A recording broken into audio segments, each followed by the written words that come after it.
కంటికి అది థెరపీ పెడితే కూడా చూపు మంచిగా అనిపించింది నాకు. అంటే ఎన్ని రోజులు మీకు అంటే డైలీ పెడుతున్నాం మనము, సో ఏ డే నుంచి మీకు ఇంప్రూవ్మెంట్ అనేది స్టార్ట్ అయింది? ముందు కంటికి తర్వాత పెట్టుకున్నాం కానీ మెడల్ మట్టికి నాకు వారం.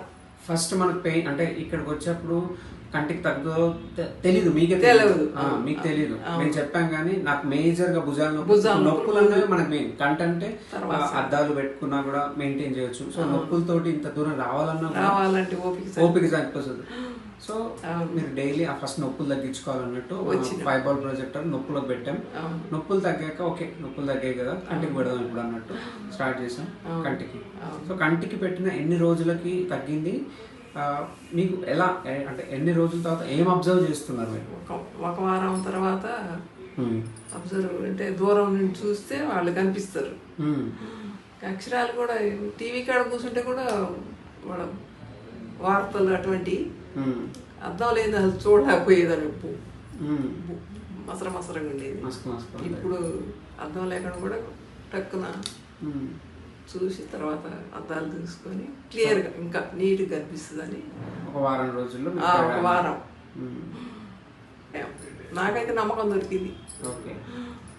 నేను ఎన్ని మందులు వాడినా కూడా నాకు నమ్మకం అనిపించలే. మొలలు కూడా అనిపించినాయి. మొలలు కూడా దీని మీద కూర్చుంటే తగ్గుతాయని నిన్నమన్నా అంటే బెడ్ మీద కూర్చున్నాం. అది కూడా కొంచెం ఒకటే మొల ఎప్పటి నుంచో ఉంది. మందులు తీసుకుంటున్న పోయిన వాళ్ళ కాడ ఇస్తారు కానీ అది పూర్తిగా ఇంప్రూవ్ దొరకట్లేదు దానికి. సరే ఒక 20 రోజుల క్రితం మాకు పాంప్లెట్ దొరికితే సరే ఫ్రీయే కదా మనం డబ్బులు పెట్టేది లేదు కదా సరే చూద్దామని మేము చెప్పి దీనికోసం వచ్చినాం. నాకైతే సాటిస్ఫాక్షన్ ఉంది దీనికి వచ్చాక. అదే మా వాళ్ళకి కూడా చూపిద్దామని చేసుకుంటారేమని చెప్పి ఫోటో పెడదామని.